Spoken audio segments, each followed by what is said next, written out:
this computer. All right, from the Fairfax City, we're very grateful that Anil Prasad accepted our invitation to our show.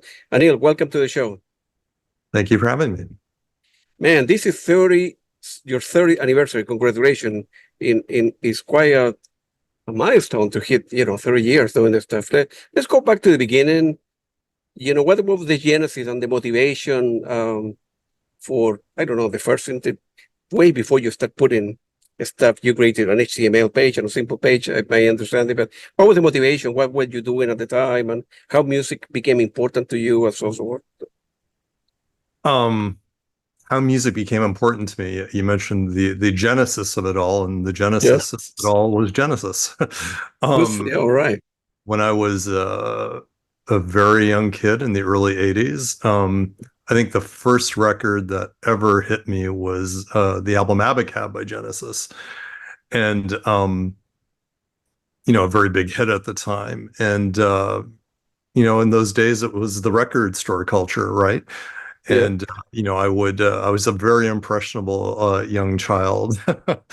And, I would go to the record stores and I would talk to some of the store clerks, and they would ask you what you're listening to, because music used to be such a social thing at the record store level before it became all virtual and algorithms and, this incredibly, AI mediated universe of non-human recommendation. It used to be just people talking to each other. Sure. And so they would wonder who this kid was that was interested in something. Even in 1982, 83, Genesis was already a dinosaur band, already, old school prog rock. And so they would start recommending things to me, and they said, well, if you like Genesis, you would probably be surprised at the other music that came out of its members and relations. And of course, I went into the, careers of Peter Gabriel and Phil Collins. And I think one of the key things that occurred was when one of these gentlemen recommended the group Brand X to me. And I said, well, what on earth is Brand X? And it's Phil Collins, of course, jazz rock group.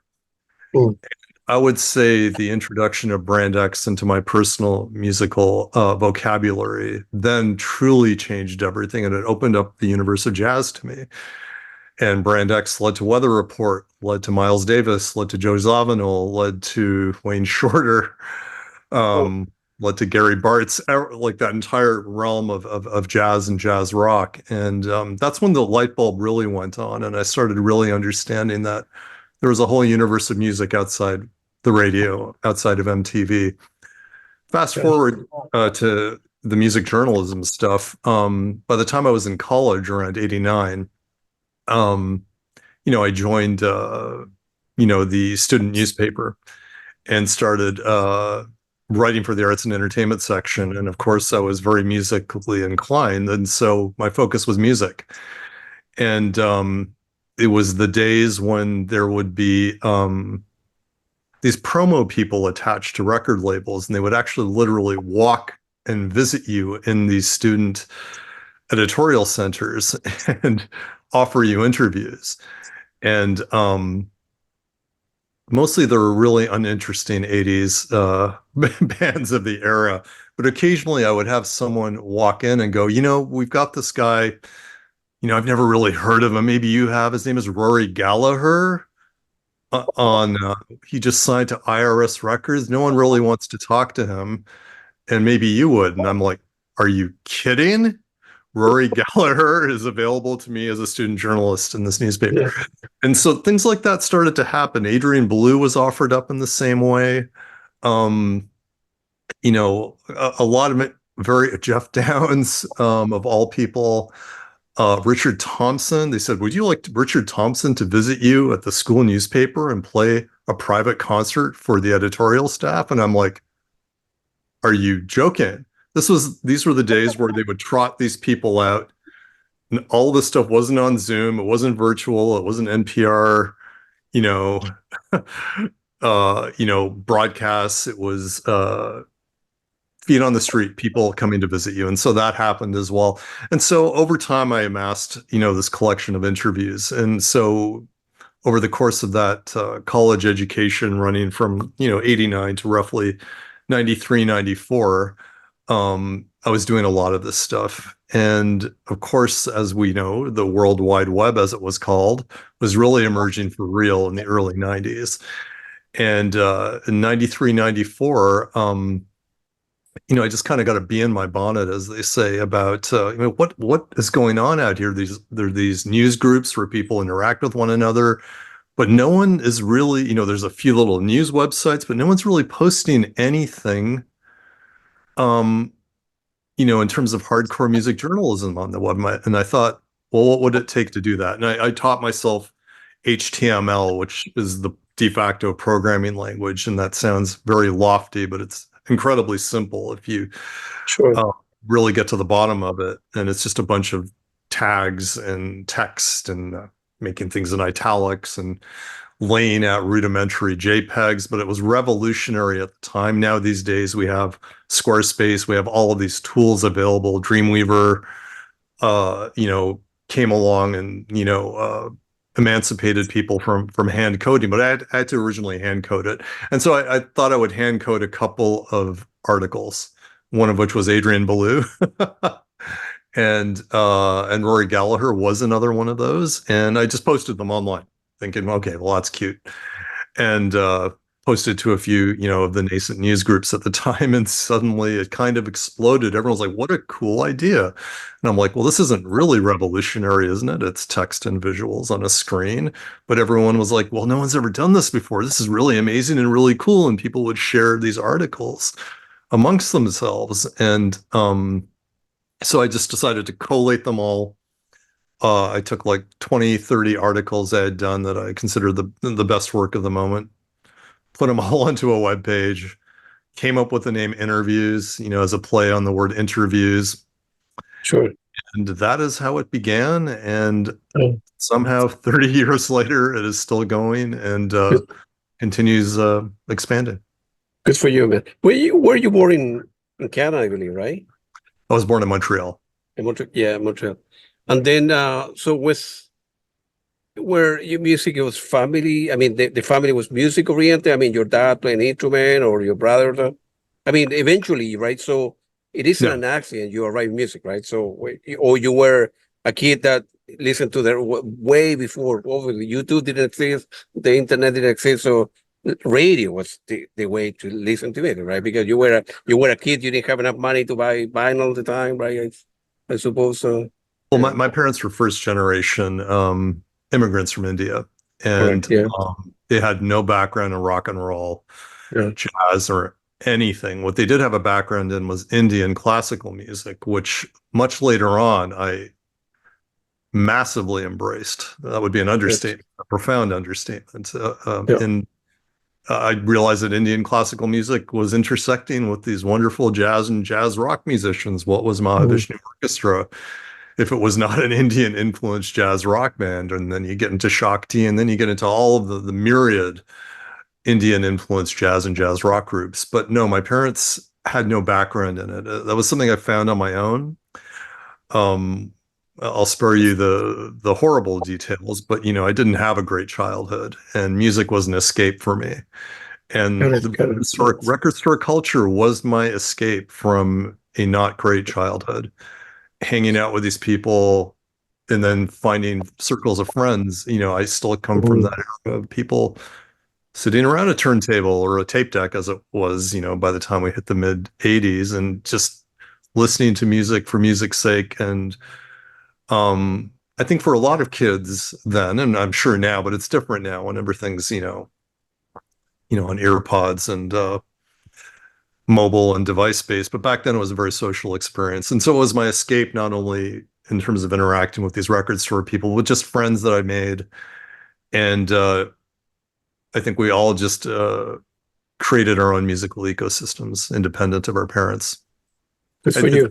So I was going to say, it's funny now in 2024, I have a 16-year-old, and it's very different because, I grew up with rock and jazz, and he's been exposed to it continuously. And I would say I no longer influence him nearly as much as I used to, but it became a family thing for this family, but it was not a family thing when I grew up.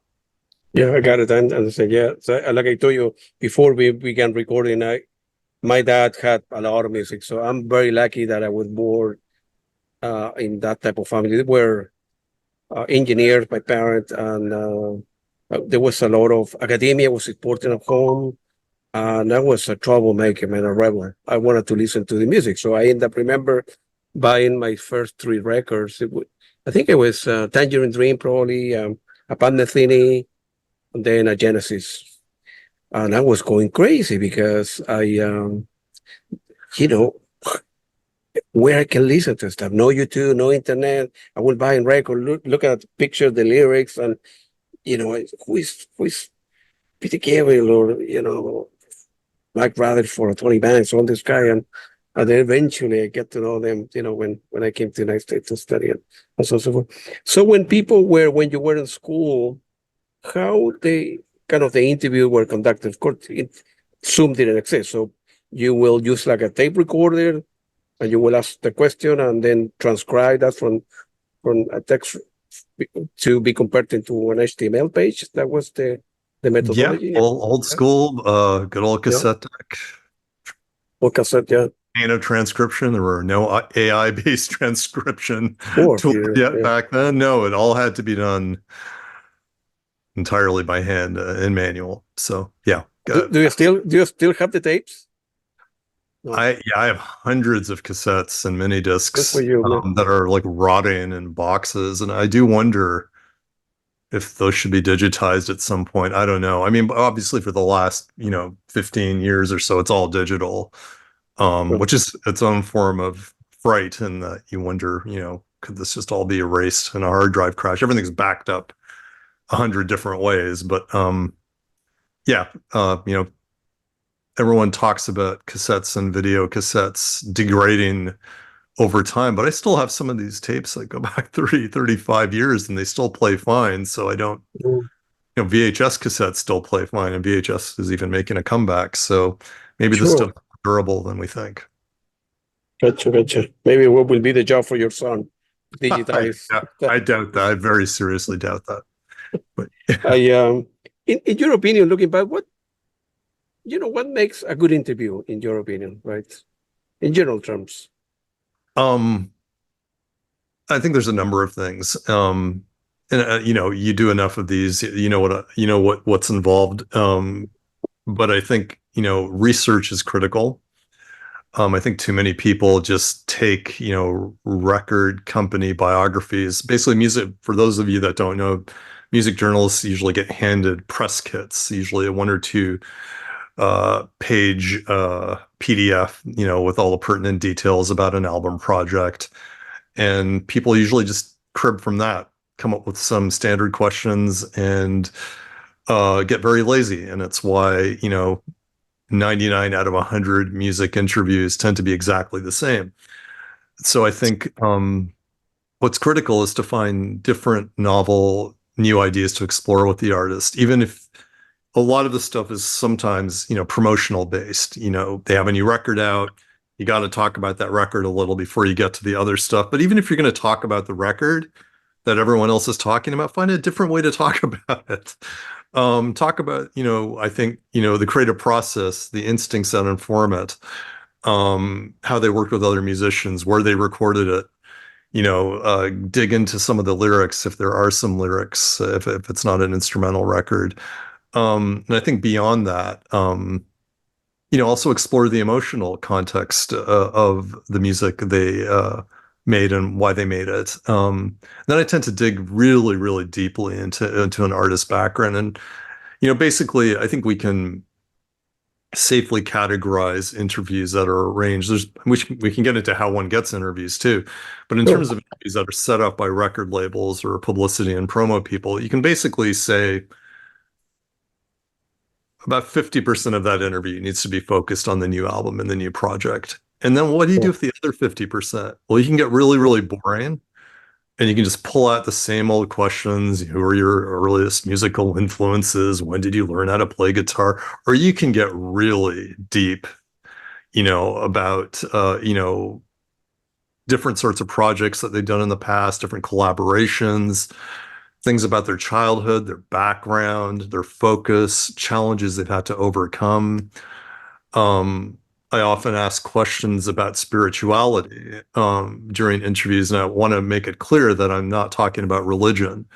But Two different things. Yeah.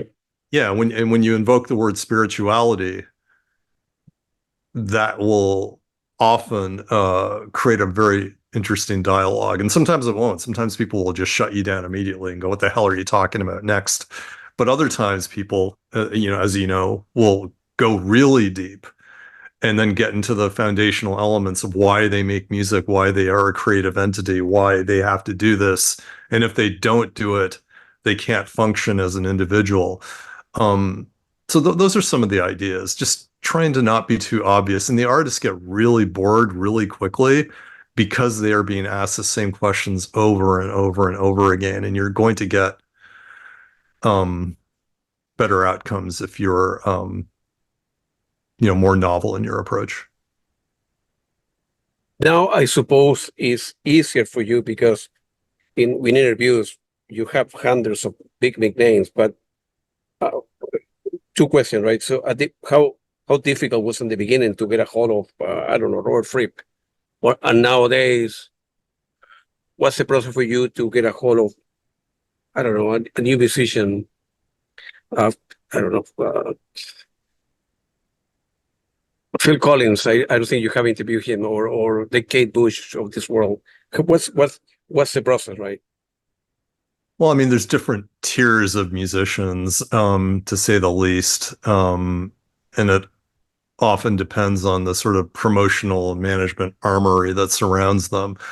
In terms of going back to the start briefly to answer the first part of the question, I bizarrely fell into this almost accidentally because, again, I happened to go to a very well-known music journalism school, and we happened to have a very acclaimed student newspaper.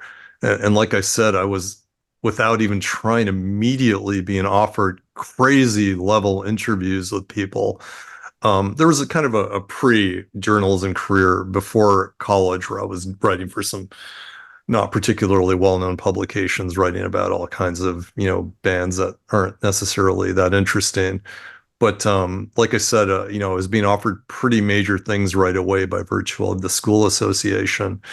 But in terms of getting interviews now, I mean, it's a fascinating thing because there are so many people doing interviews now, and so many people with online 30 years ago it was just me. There was like a brief few months where it was only me Good on for the you. whole. Good for you. But what's really, as a brief aside, I once did an interview with Dave Holland, way back in the early days of interviews, and he barely understood what the internet was. And he's like, "Who are you? You're doing what? It's for a website? What do you mean? It's for a website? Well, what's the magazine?" I'm like, "The magazine is a website." "What do you mean?" And I'm literally had to walk him through um, what that meant. And what was funny is at subsequent gigs in the San Francisco Bay Area, for 2 or 3 years, he would see me in a crowd. He'd be like, "It's the internet guy. It's that internet guy." Like as if Really? I'm a person on the internet. It was that's how ancient and bizarre this was. So initially it was very tricky to convince people to do interviews in the early days of the website. Because people wouldn't take it seriously, or they weren't even online, or they didn't even have an email address, or had never clicked on a website in their life. I'm not kidding. 94 to 98. But as you know, I think we're in similar age categories. And, during those years, there were a lot of people that weren't online, especially the older musicians. And I was a very young man back then. So I had to convince people a lot. I would sometimes even go up to musicians after gigs and go, "Hi, you've never heard of me. My name's Anil. I run this thing called Innerviews. And you might want to check it out." I had business cards made. Like I was kind of hustling to a degree. And I would say around 98, 99, things dramatically changed. The website became very well known and won a bunch of awards at the time. Some people will remember in the late 90s, web awards were a really big thing. They were like Webbies and Best of the Web and Best of Yahoo. And if you could get onto one of those, it was a big deal. And suddenly your traffic would quadruple or go up 10x overnight.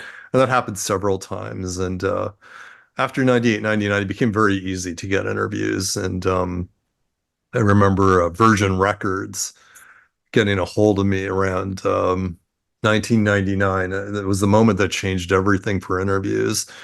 When their promo rep got a hold of me and said, we'd like to offer you a world exclusive with a band. And I'm like, well, what band is that?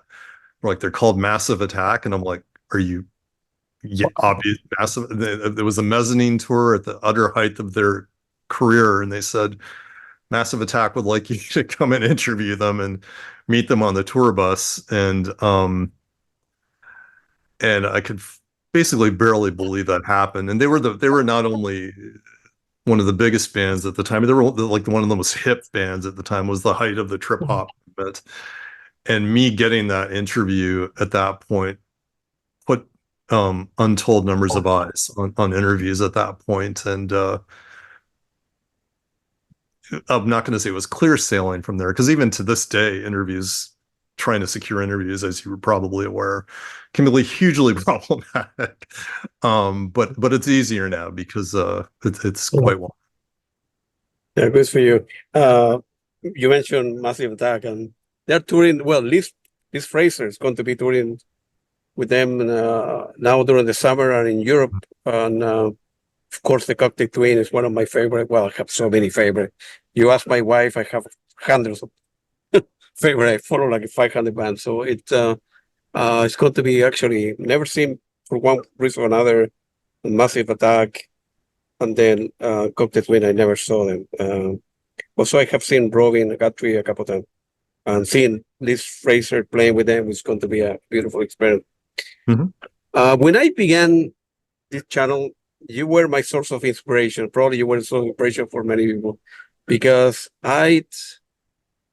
your interviews, and they were very polished with in-depth questions, so you know exactly what you're doing. So I'm not a journalist, right? I'm a music guy who loves music, right? I'm a simple engineer that loves music. So I wasn't sure what approach to take, so because the first one I did it because I wanted, so it was fascinating for me to have bought a record from Genesis 40 years ago, and all of a sudden I was talking to Steve Hackett, right?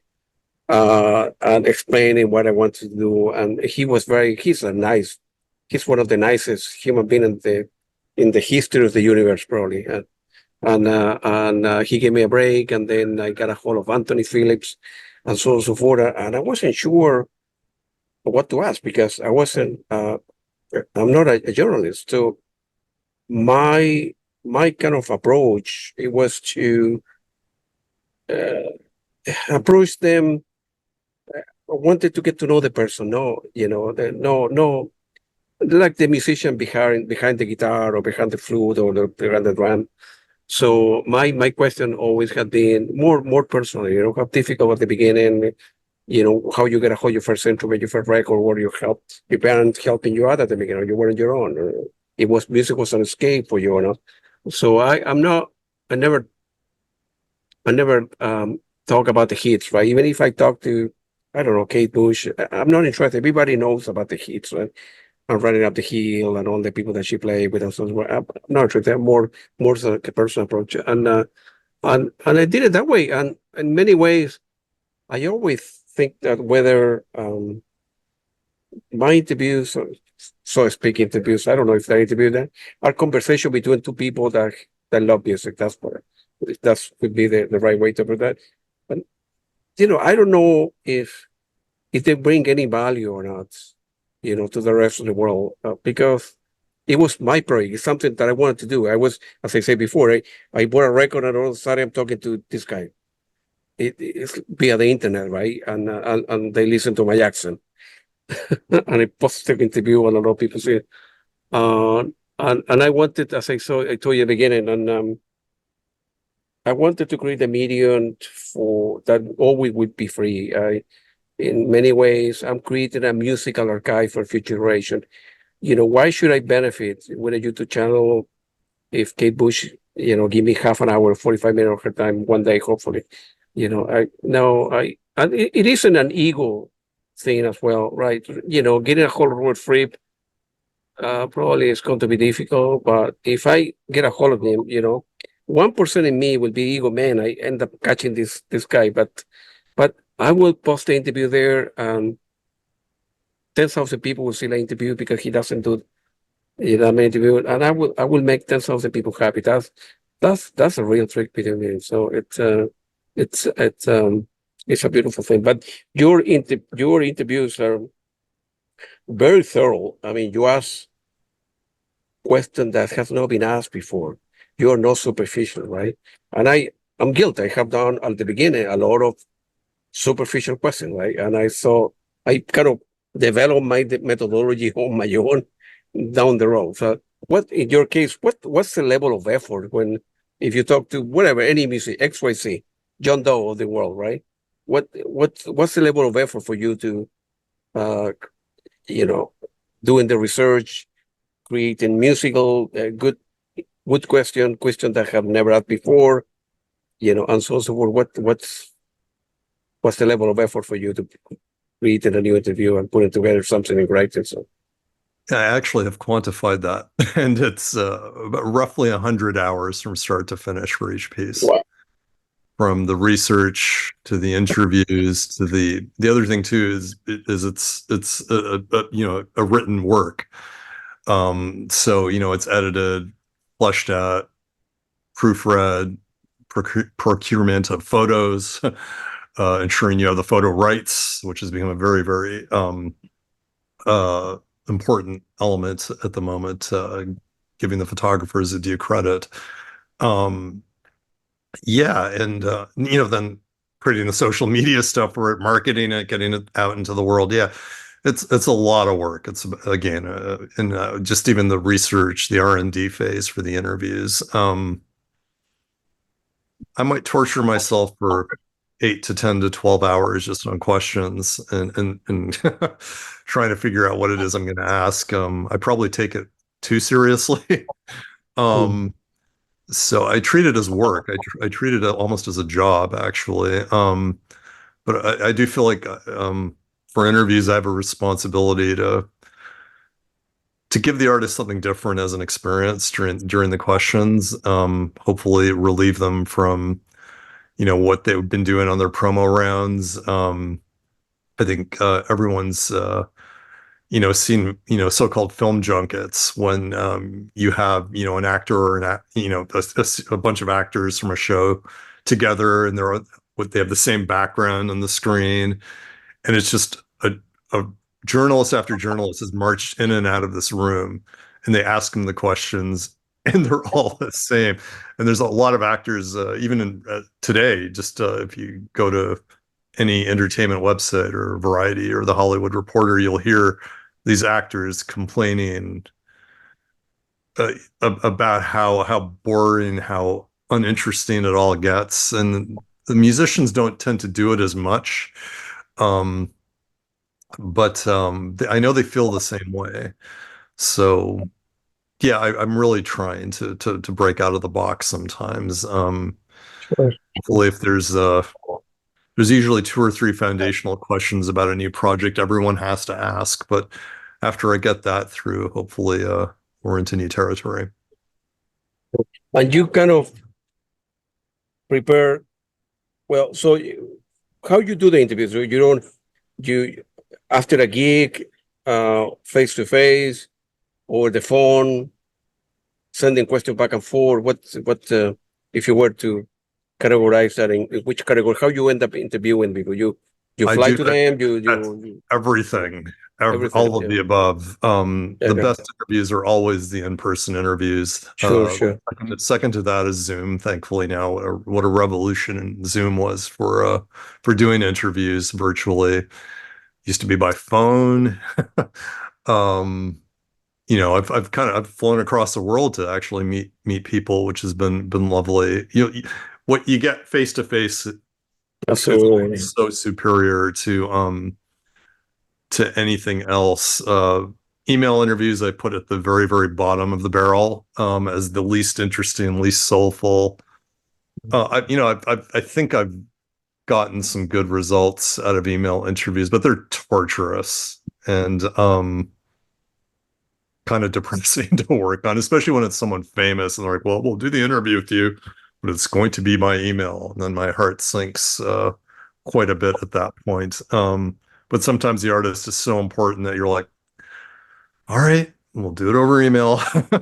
And sometimes one is suspicious that the artist isn't even answering their own questions sometimes with those emails. That's right. Yeah. It's their publicity person or something, which I can tell pretty quickly though. But yeah, so it's all of them, all of those approaches. And in your website, obviously, you don't charge like a fee, so everything is free. And then you have the ability for people to download the book, and which is like a PDF document Yeah, I mean equivalent of all the stuff book, right? yeah, I mean the interviews book was for sale when it came out in 2009. Okay. So there was, print and ebook copies. They were for sale for a very, very long time. And at a point, books have a, you know, some could argue books have the shelf life of a banana on a table, but it's at one point, it was like, okay, I think this book has had its run, so just make it available for free and repatriate the content and put it up on the site as well. But yeah, I mean, I do look at interviews as kind of if I could be as pretentious as to say, kind of like a gift to the world to a degree, something that's not about money. And what's interesting about that, because a lot of money goes into interviews. I mean, if I calculated the amount of money I put into this website out of my own pocket and across 30 years, it is tens of thousands of dollars. But what has also happened, there was a lot of opportunities have come out of it. All kinds of liner notes, a few documentaries, box set projects. In a couple of weeks, I'm going to be hosting some Bill Bruford speaking events in New York and Philadelphia. All of this came out of interviews. So maybe the universe gives back a little bit sometimes. Yeah, and you're doing. I assume that you have a day job, right? So this is, you pay the bills a different way, so because the interview doesn't bring you money. So for sure, after you have done an interview and you go back and forth with the artist, and some decisions are more complicated than others, do you look back someday and say, "What the heck? What I'm doing this? I want to interview John Doe, and this guy has been difficult to me, and we go back and forth, and why you don't. Yeah. People give up, right? And they say, I'm too old for this kind of stuff. And either you want to give an interview or not, right? So I don't want to call you 10 times or send you 10 emails. Yeah, I mean, about 7 or 8 years ago, I contemplated not doing this anymore. For some of the reasons you're mentioning, it can be a giant pain in the ass sometimes. Yeah. Especially when you deal with the armory of the music industry. And a decision I kind of made at that point is I'm no longer going to play any games with people. Either you want to do this or you don't. Either you want to do this the way I do it or you don't. And I decided I'm just going to stop chasing people. Occasionally, I'll make a request, and maybe it'll get answered, maybe it'll get ignored. That's fine, but the sort of eternal chase element I had to let go of. And surprisingly, major things still come my way despite that attitude, but I tend to do interviews these days with people that really want to be interviewed. I actually have no interest any longer. You mentioned Kate Bush several times. She's not something I would ever bother pursuing because, first of all, she gives absolutely appallingly bad interviews. She does not care about doing interviews. They're really not interesting. If you look at the very few that she does, she's so guarded about what she says. And she has reasons to be. She is a genuine superstar, especially in Europe, and her privacy has been invaded in myriad ways, which probably makes her life a living hell in some ways. But in turn, she has put this entire shielding structure in place to the point where she won't tell you anything about herself during an interview. And if you're not going to tell me anything about yourself as a human, or your interests, or your attitude, or your emotional context, or the spirituality part, then I have no interest in actually doing the interview anymore. Because I'm not going to waste my time after 30 years of doing this, just getting the rote as a sort of media junket style, templated, interview content out of someone. There's 10,000 other people ready to do that, and I'm not going to do that. So I mean, that, and I'm trying to, I really feel like I'm trying to capture something important. um some of my favorite interviews have been people like Joe Zawinul and Terry Riley, Rory Gallagher, Keith Emerson, Nick Birch, people that have like fundamentally changed music and have a lot to say about it, and they know they're important, and that's great.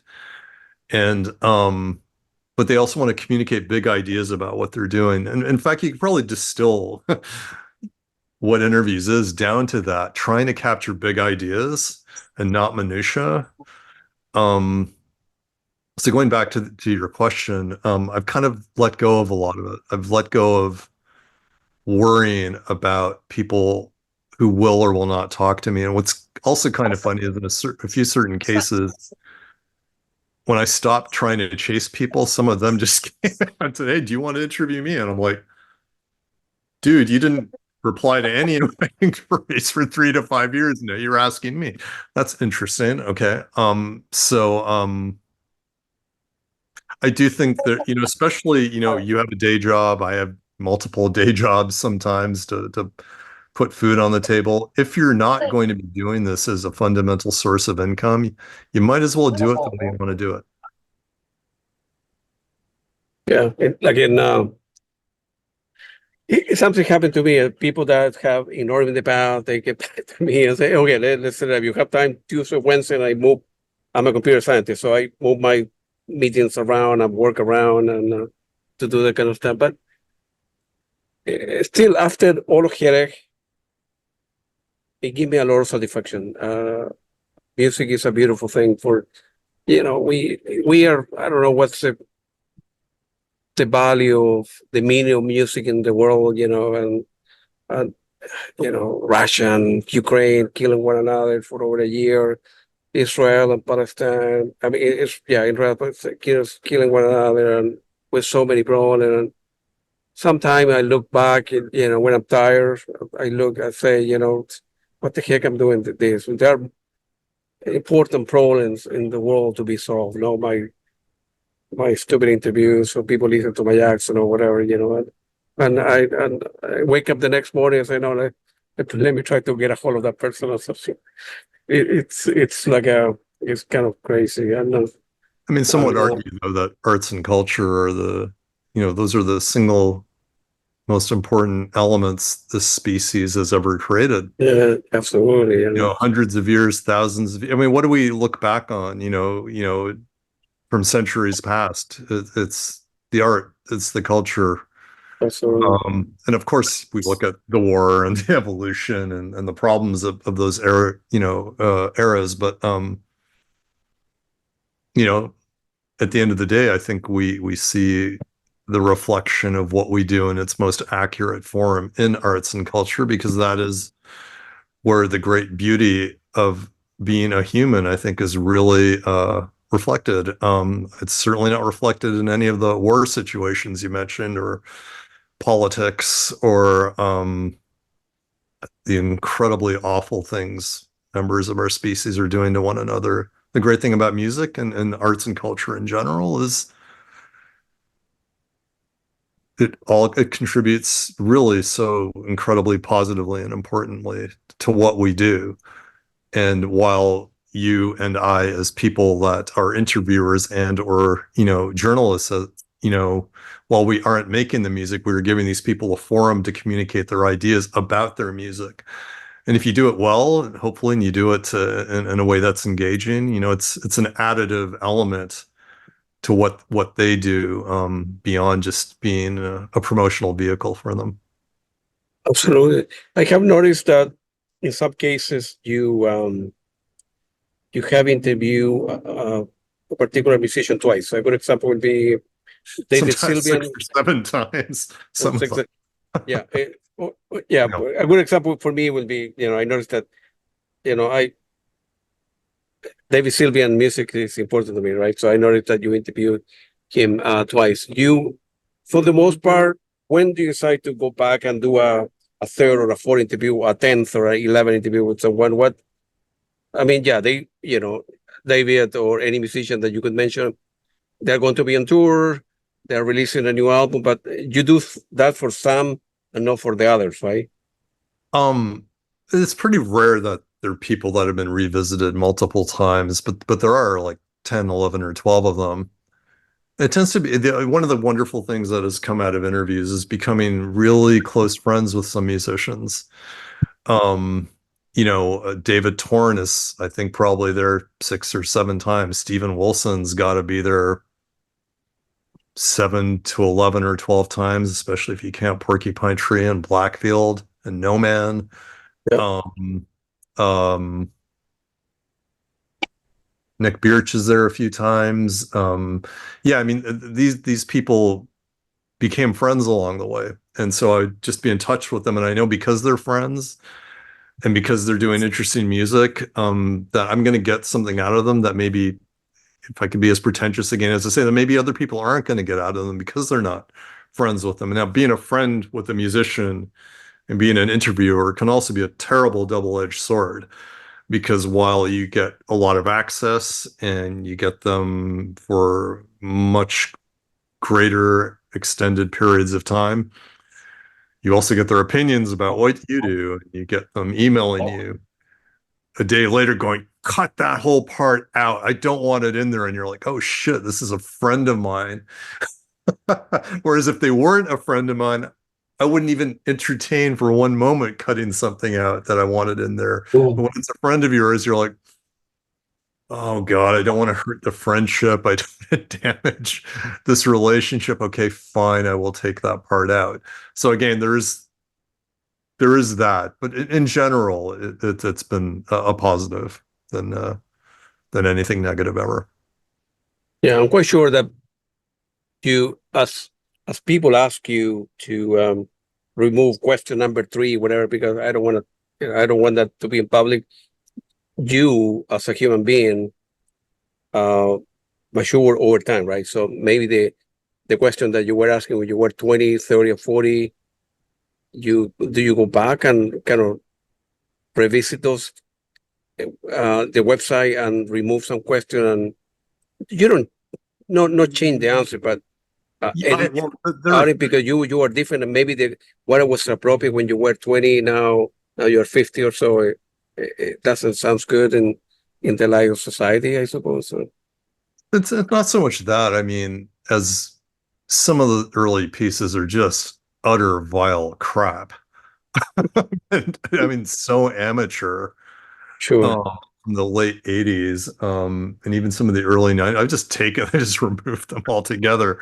In some cases, when it's been a really important one, like the Rory Gallagher piece I keep mentioning, in retrospect, I realized, wow, this is like a critical presence in the history of music. Go redo that. You keep the same questions and answers, but rewrite the whole intro, contextualize it in the sad, wake of his passing.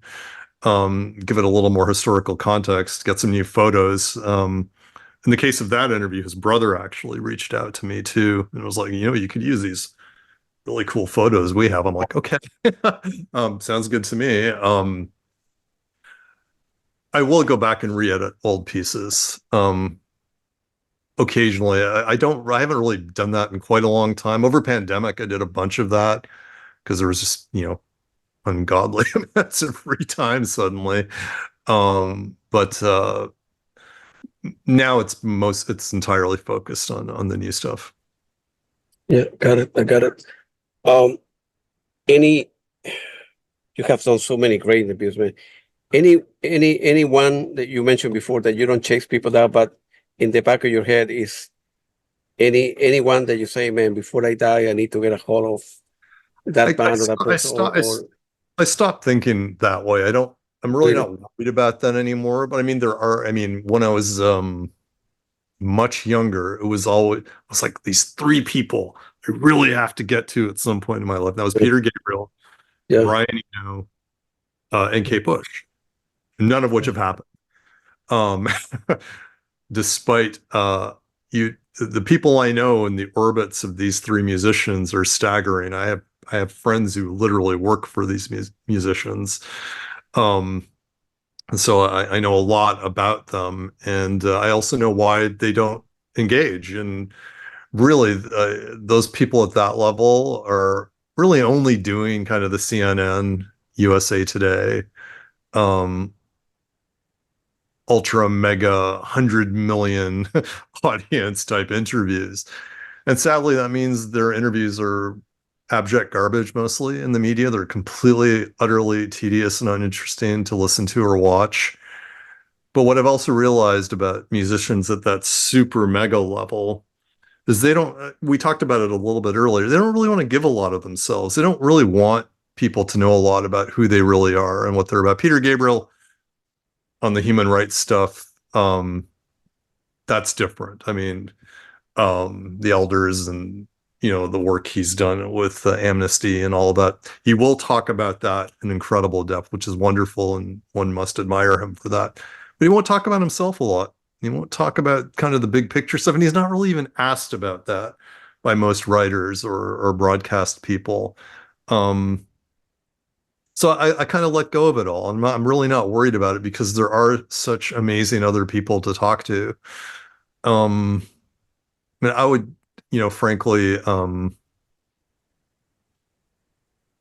as a piece of advice to other people that are doing interviews is to also let go of worrying about the names, and worry more about the interesting stories that are being told. And there's so many wonderful people that are available to speak to, and go focus on that and focus on those people. And if the great big fish, grabs onto the hook at some point, great. If it doesn't, who cares? There's so much other incredible stuff. One could also argue that the musicians of our past that we are so wedded to in terms of informing our listening taste maybe are not making the most interesting music of their careers anymore, and are maybe not the most interesting people in the world anymore. Harsh truth, but the truth nonetheless, if you ask me. And there's lots of other people that are making the greatest music of their careers right now. Maybe that's who we should be focusing on. How many gigs do you see a year? How big is your music collection? In general term, right? It doesn't have to be exact, but How many gigs do I see a year? Well, I right. can tell you, a friend of mine and I have a number of gig psychopaths in my circle as well. I calculated that I've attended somewhere between 2,700 and 3,000 gigs in my life. There have been months in my life where I've been at about 23 nights of 31 days seeing shows. All of this changes when you have a kid. It's Of no longer course, yeah. anymore, but I'm still a very active gig goer. I live in the San Francisco Bay Area. It's one of the great magnetic poles of live music still. So we get to see a lot of great things here. As far as how big the music collection is, it is comically large in a way that I'm almost fearful to tell you how big my music collection is, but it's in the tens of thousands of items. Yeah. And then, so how you organize? I mean, okay, let's say, because I have You the don't. problem. Okay, so my wife Um, say, so why are you seeing too many concerts? And I say, well, they're different bands. So, I went to see, on Saturday, I saw Andy Summers, right, from the Police. On Wednesday, I'm seeing Robert Plant here. And then during the weekend, I see Top, because the majority of the gigs that I see are kind of during the summer, between May and October or so, right? So, and I keep on buying stuff, right? It's like a disease, maybe. I don't know. No, and it's not. It makes you happy, make and me happy. But I don't know. you only get, So I bought a new furniture that I call a contractor. They build me, nice furniture downstairs and IKEA or whatever, and eventually we'll run out of room, and eventually we'll run out of room, and I need like a castle to keep everything. And sometimes I think what is going to happen eventually. I'm going to pass out, and I have my dad's music collection, and also it's going to be my son will inherit that music, and I don't, I don't want that to be a burden for him and my wife. And so well, I mean, a lot of but I like people. it, like you. I mean, Yeah. I buy a lot of uh, deluxe boxes now. Alan Parsons is releasing the Pyramids Only in a couple 174, months. only 174.99. That one's going to retail at. Yeah, yeah, expensive, Things are a bit zany out there at the moment. and the Police just they're releasing the deluxe box with a lot of true track and new pictures and stuff. I'm a sucker for that kind of stuff. Well, I mean, So at the end of the day, I mean, it's you only get so many years on this planet. If you have yeah. found something like music that makes you incredibly happy and gives you Oh yeah. fulfillment, then I don't see a problem here. If going to gigs is my form of I guess if you were going to say I have a religion, it's probably gigs. That is my communal experience in life where one not only sees great music, you are also intersecting with people of every conceivable walk of life, ethnicity, political persuasion, and you're all in a room together. No one's hitting each other, hopefully. No one's yelling at each other. No one's calling each other names, and no one is killing each other, hopefully. Um, uh, it's a arena for peace and communication and culture. And if you spend a huge portion of your life in that environment, how can it be anything but, a good thing? That's what I think. And that's what I think about the enjoyment of music, and purchasing music equals putting money into artists' pockets, one way or another, in a way that, of course, the streaming thing does not. So if you are supporting artists by going to gigs and buying their stuff, I see no downside. You can talk about the existential mortality stuff, but that's not just for music. That's like for anything in your household, really. I mean, we're only here for so long, but I actually have something in my will about how my family can intelligently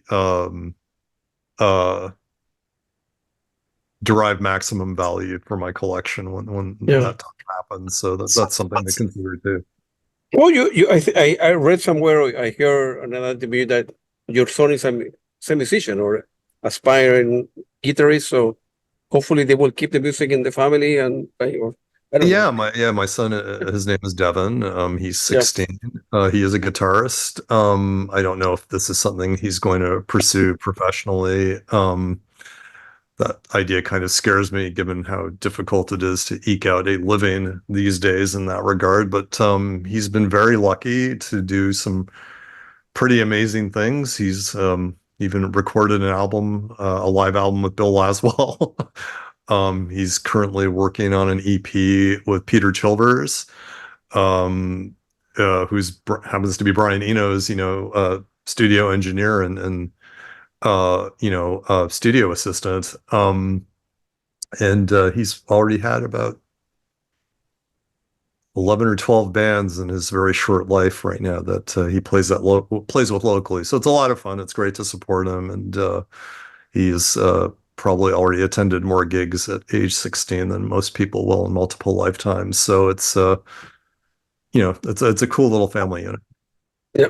And I want to ask you the last question, and because I know you have a lot going on, and perhaps down the road we can do a part two. Oh, by the way, Stephen Taylor sent his regards. No, it's a great, Yeah, incredibly talented human. yeah, he's a very talented guy, and I got to know him. I visited him, and I went to Bath. When I was in March, and he was very nice to me. He's a very nice gentleman. I'm going to be actually, I'm lucky that anyway, I'm taking, I'm attending a couple days a week. I'm going to a recording studio here in DC, and to learn the basic, and I have developed an appetite, so that may be, I, so the Real World Studios, they offer a class that I'm going to be attending in November, I think 4 or 5 days. As a non-musician, appreciate it, and going to be meeting a lot of people. I want to understand the process. So at the beginning was, well, I go to a lot of gigs, right? Now I did the interviews. Now I want to understand how the process, have speed, 45. What is a good engineer versus a bad engineer? What's the production? How it goes to a factory, and so why it costs what it costs. So, and I'm going to be attending Abbey Road as well. So the last question, I'm quite sure we can talk for hours and hours, but you know, bad camp, for example, right? As you know, right? It's very fair for artists. I think the artists get 90 cents of a dollar. So if in particular musician want to export them, they can get a passive sort of income. And then people can buy the CD, can buy vinyl, or download MP3s or whatever. On the other hand, but the GUI, right, the graphical user interface is not as fancy, right? On the other side of the world, right, is Spotify, where is from my end, and I want to be selfish, is great for me because I'm paying $10 or so. I think they raised the price; they went to $11.99 or whatever. And they use machine learning algorithms, so I get to know this band and that band and that band. So for me, it's great, right? But from the other side of the coin, right, for the musician, it's a ripoff, right? And it seemed to me that with the little I know, it wouldn't be that difficult to stop this if musicians were get together, like a union, right? And okay, so this band, that band, that band. Okay, we'll get together and we will pull the music out of that, and the company will go out of business, right? It's why is it's so difficult to do that? I mean, streaming with the internet is not going away, right? The streaming is not going away. So I have nothing to go on streaming. I have something against no paying the right amount for a service. It can be an artist, can be a book, you can be a painter, can be a musician. Why the musician general accept the term, and they don't complain or do anything about it? I mean, they certainly complain. I mean, anyone that's followed interviews, and certainly the social media component of interviews, will know I'm rather outspoken on these topics. And I've taken a lot of heat for what I've said as well. But what people don't understand about what I say is I am truly channeling the musicians I speak to. And it's not just Anil raging against the machine. It's rather I am communicating what I am hearing from these many, many musicians I know. And even beyond the interview thing, my social circle has got to be like 90% musicians.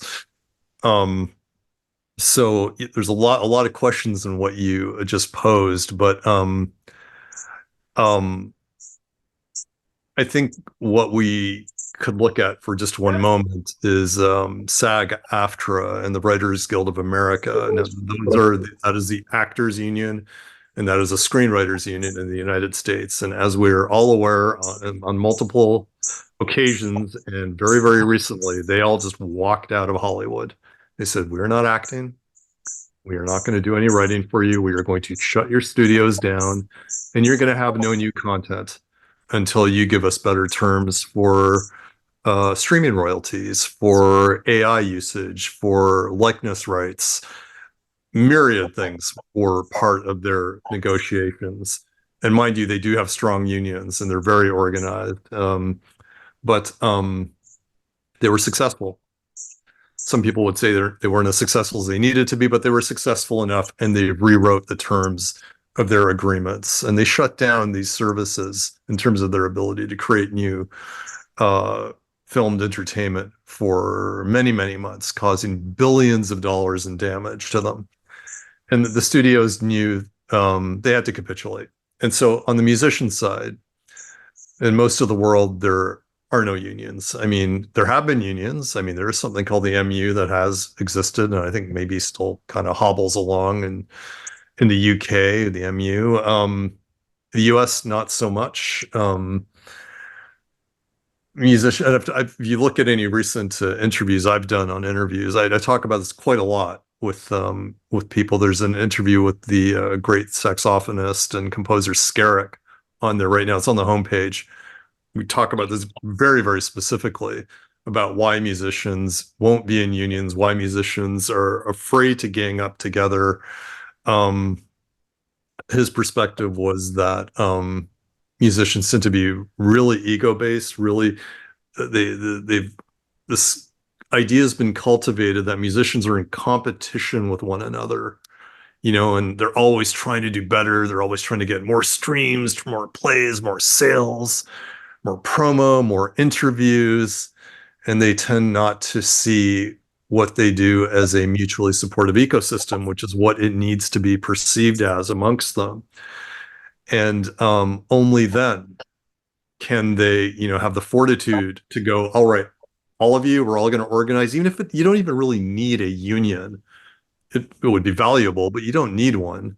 Again, something I think it was Skerrick I discussed this with. What it would require is like a Taylor Swift level person, or Charlie XCX, or Bruce Springsteen, or whatever, to go onto their social accounts and go, everyone, I need you to hear what's going on here. We all need to change the system for the better. We need to all withdraw our music, or at least threaten to withdraw our music, unless the rules of compensation are rewritten more in our favor and more in a fair way. And it could start with the collective threat, and then it could move to actually doing it for a period. And I assure you 1 trillion% that it would change things. But sadly, what has happened with the Bruce Springsteens, we'll take the legacy acts, including the Taylor Swifts, the Journeys of the world. I had Steve Luca there tell me himself once, yeah, I wasn't happy with the terms of Spotify. And so he cut his own deal for Toto, or Toto gets compensated at a higher level because some of its hits are into the hundreds of millions, or maybe even the billions of streams, like for Africa or whatever. Wow. Yeah. And so he has his own deal. And so what Spotify apparently did was just surgically go, okay, this guy's causing trouble, but he's streaming a shitload of tunes. We'll just make him a deal on the side and get him to stop talking and complaining.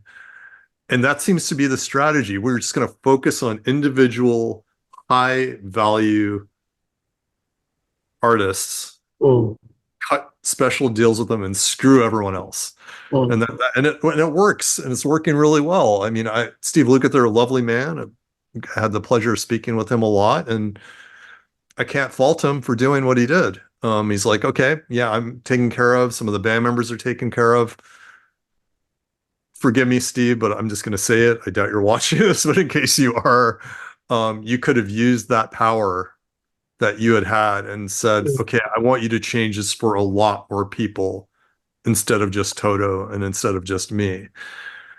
But as a species, we tend to be very driven to protect ourselves at the cost of the greater good. And I could start really whining and start talking about sustainability on multiple fronts for our species, and how the problem music situation is just a reflection of truly warped Western civilization and societal priorities. And whether you look at the environment, whether you look at the wartime stuff, whether you look at, the super rich versus the people that have nothing, this thing plays out everywhere. But I do still think there's an opportunity for artists to rise up and take more control of the situation. Yeah, absolutely. On one hand, like I told you before, on my head, it bothers me that I pay, $10, $11 a platform and I have access to a lot of stuff. So I'm saying, how in the world music can be free? $10 is nothing. So what I do in return is I buy a lot of music, right? So I told you before, right? On a weekly basis, I buy between, I don't know, 20 or 30 CDs or vinyl and Blu-ray, and I support via Patreons a lot of bands on a monthly basis. I buy a lot of things in Bandcamp. I don't know, maybe 30 or 40 a week.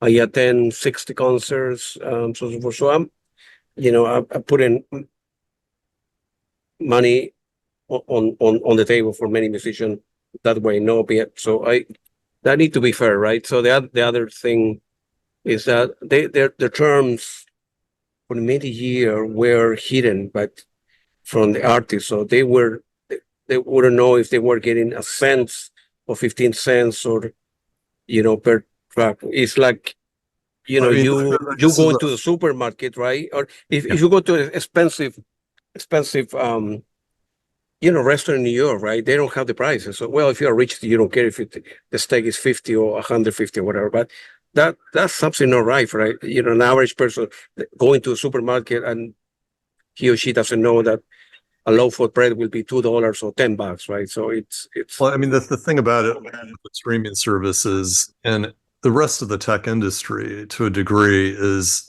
it is so far ahead of, let's face it, we do not elect intelligent people to government anymore. In fact, I would go as far as to say the least intelligent people in the world are the ones that become politicians. I've told my own son, who's an incredibly bright young man, you can be anything you want to in your life and I'll support it. The one thing in your life that I cannot support is you becoming a politician. amen.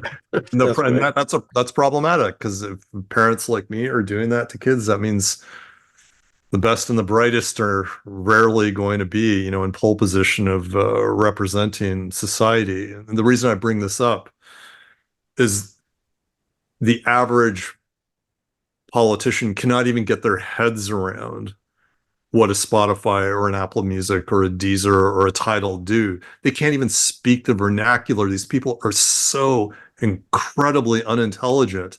And now look at you said you work for Microsoft. Look at the public deployment of AI across the world, completely unchecked by regulation. I realize in Europe they're trying to intervene on it, but the fact is it's just all been unleashed on us, and it's all in the hands of the private sector and corporations, completely unchecked. And that's what's going on and the ramifications be damned. We don't know how this is going to play out for our species, although a lot of think tanks and a lot of intelligent people have some pretty specific and occasionally very damning perspectives on what's going to happen. But on the music side, going back to that, you can't even talk to a politician about what this means. They won't even understand it. Royalties, publishing, ownership, copyright. A lot of these politicians can barely tie their own shoelaces. I mean, I'm amazed they can even, get dressed in the morning, much less contemplate the vagaries and complexities of artist compensation. And so these streaming companies like Spotify, they just take full advantage of it. They know they can just steamroll over the whole environment. We have the musicians who are not organized, and then we have the people at the regulatory level that are still talking about terrestrial radio as a model. I've seen some of these like hearings with some of these politicians where they're like, the streaming, that's like radio, isn't it? I'm like, no, dude, it's got nothing to do with radio. This is a completely different model. Toss out everything you ever knew about the music industry and get your head around how this is actually working. But they can't do it. They're not smart enough. They're not motivated enough. And the last thing I will say on this front, in this scree, is they're also being lobbied by the Spotify people. As someone that's been personally, attacked by this company in multiple dark ways. Wow.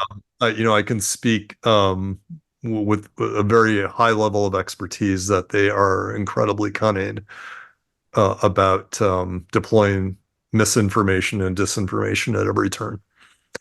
And Absolutely, man. I will stop my scree there on this front. If anyone wants to learn more, they can follow me on whatever That's right. social. And Anil, thank you very much. I know you have a lot of interviews. Congratulations on your 30 years. A lot of people look up to you because you were the pioneer. You were, a little kid writing HTML and publishing, Yeah.